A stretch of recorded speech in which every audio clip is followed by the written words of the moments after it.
All right. Good. Thanks very much. I'm excited to be here. Thanks very much for inviting me.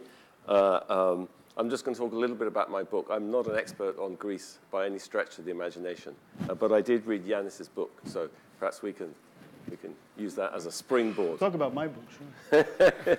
But I thought I'd talk about my book before I talk about his book. So here's the Greek cover. So what's this book about? And when we wrote this book, we said at some point we came up with the question to ourselves, you know, if you could explain what the book was about with like one picture, the entire book with one picture, what would it be? And then we decided it was this picture, which is the Korean peninsula at night. Okay, so you can see, you know, South Korea, very bright, lots of electricity, light bulbs.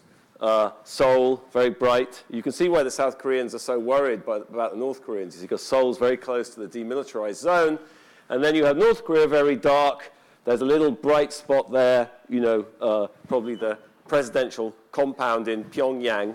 But this, of course, you know, reveals, you know, it's a sort of cute thing, but it reveals incredibly stark differences in economic prosperity. You know, income per capita in South Korea is like 25 times what it is in North Korea. Life expectancy is 10 years longer in South Korea than it is in North Korea. And it's also an interesting way of distinguishing between different explanations for the relative prosperity of countries. So these places have North and South Korea. You know, this was sort of arbitrarily separated at the time of the Korean War. These are places with long history in common language, culture. There was no enormous difference in economic development 60, 70 years ago, and it emerged subsequently. Okay? And what's also nice about this picture is that it's kind of obvious what the explanation is. You're sitting there thinking, like, how did he write a book about that? I know the answer to that, but I didn't write a book about it.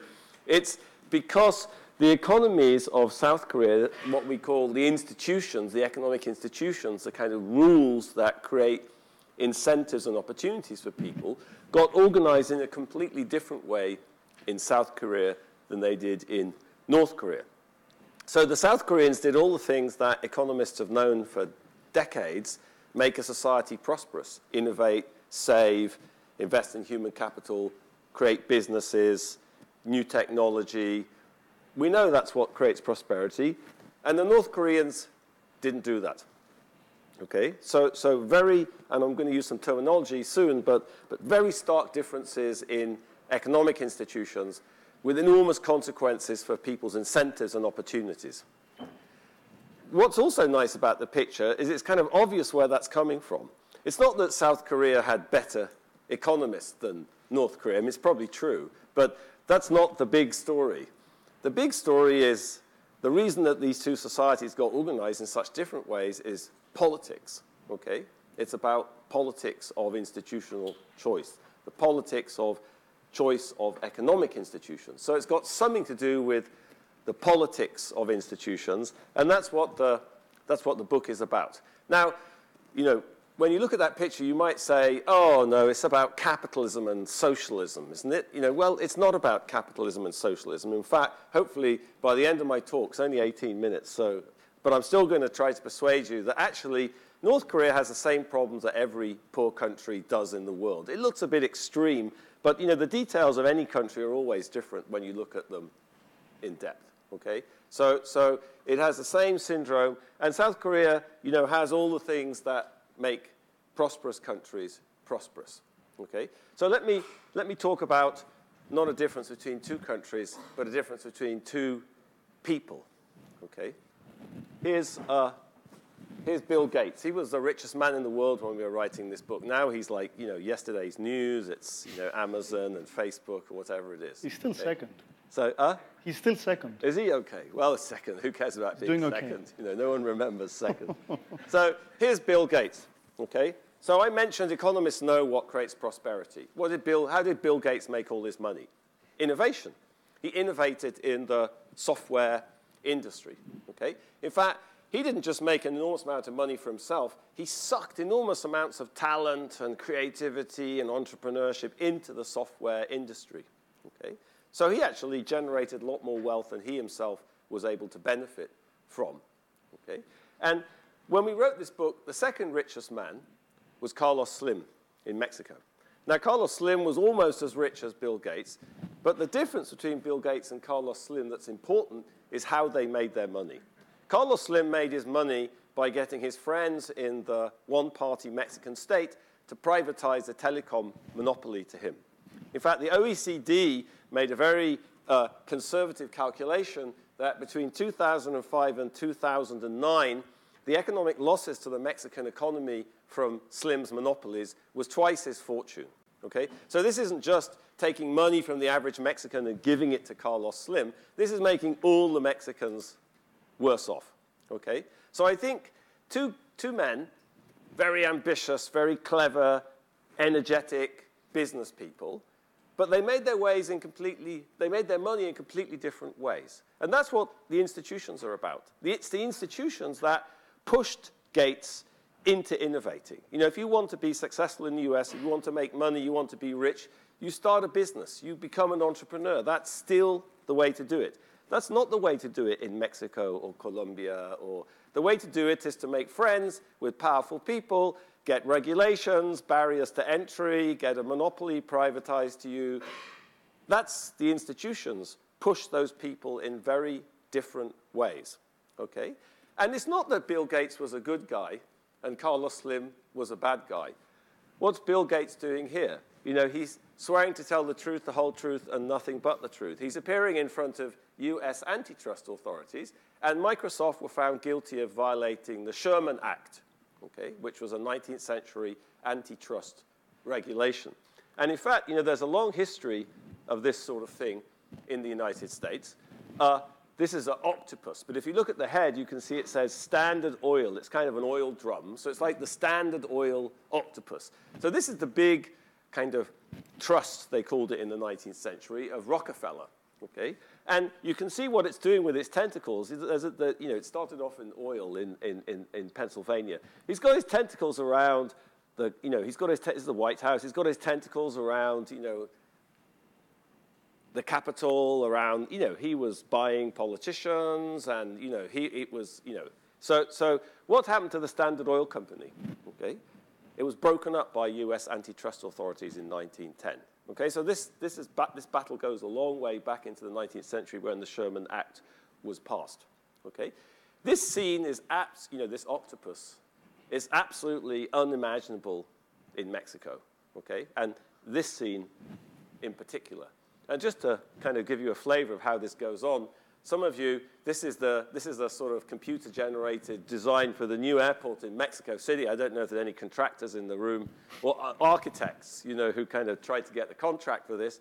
But this is this is going to be the new airport in Mexico City, designed by Carlos Slim's son. But surely the contracting process, no, to be built by Carlos Slim. Okay, so this is just like 2 years ago. So this all goes on, all right? So North Korea, South Korea, Mexico, United States. Let me introduce some terminology, and I'm going to go back to light bulbs. Like my wife, she always says, like, this Korea thing, it's confusing. There's a lot of confounders, if you're using some economics jargon. There's a lot of confounders here.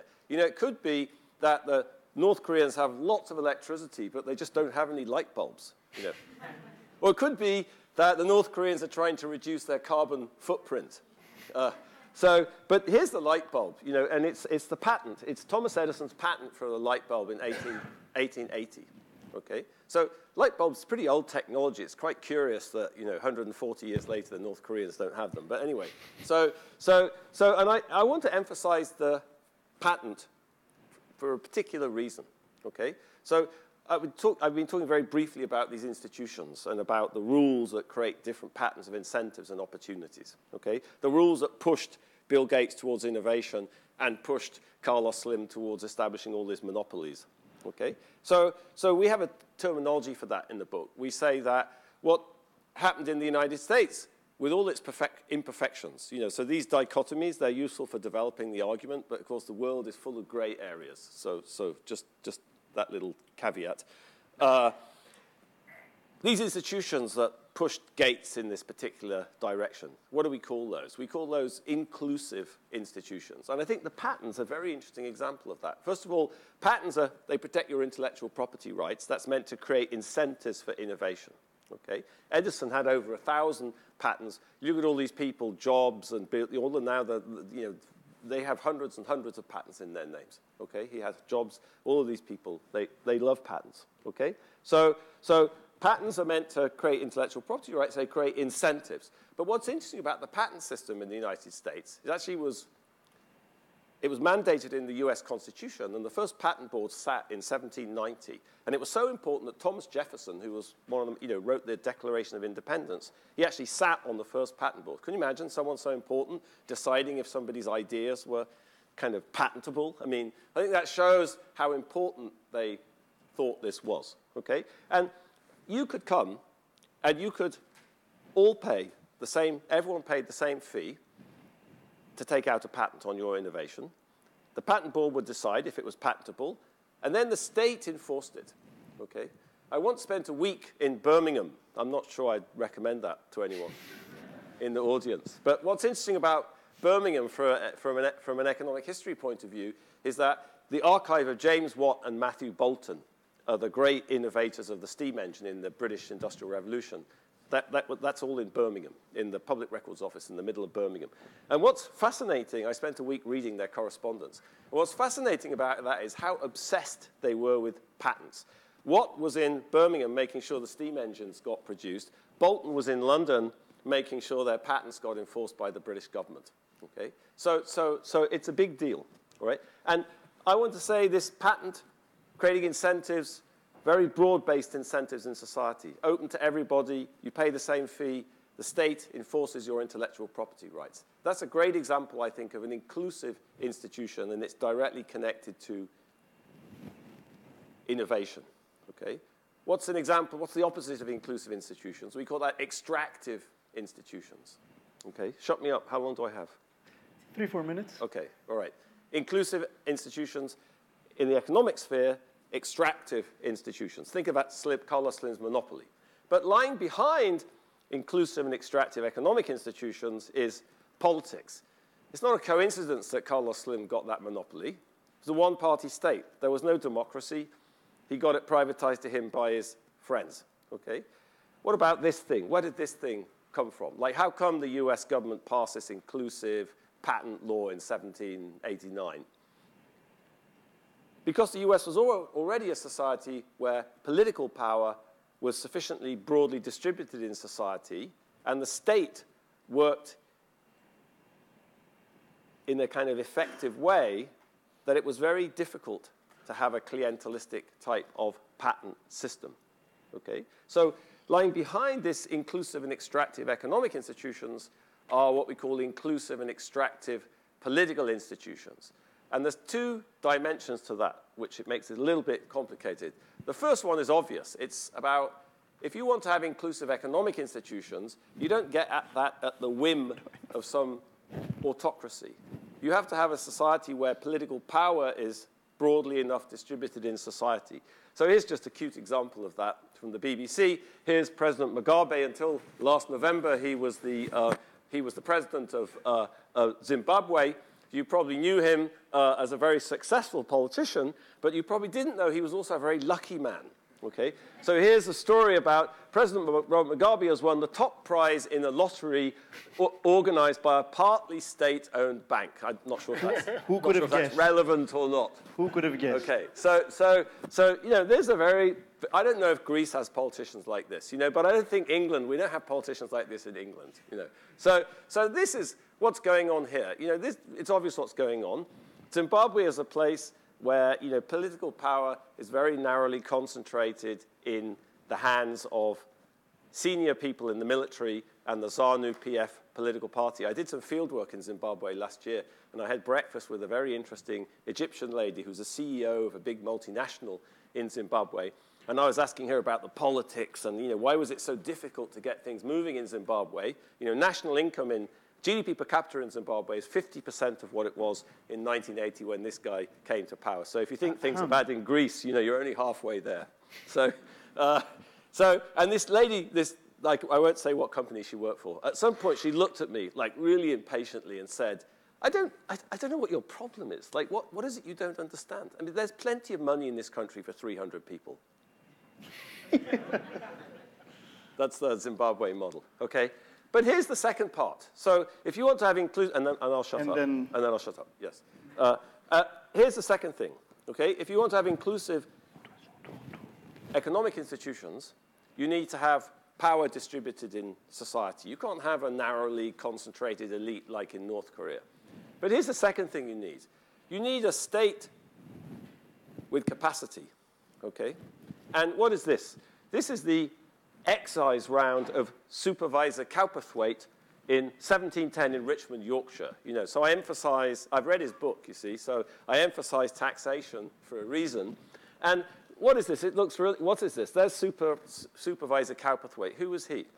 He was an excise tax official, and this is where he went between the 12th of June and the 5th of July, going around checking up who was producing beer and bread and butter and figuring out how much tax they should be paying. And you can see all the separate Bedale, Richmond, Asquith, all the the excise officers that were under him.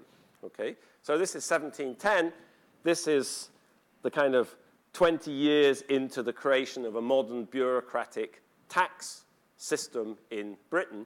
And this is an aspect of immense kind of state capacity that actually never existed in England until after 1690s. But you need to have this state that has capacity, and you have to be able to enforce patent laws. Okay? You have to be able to enforce antitrust against Bill Gates or Carlos Slim. So that's the second part. It's about the accountability of the state, but it's also about the effectiveness of state institutions. So I have a little diagram here, but I shouldn't talk about it. But you got the idea.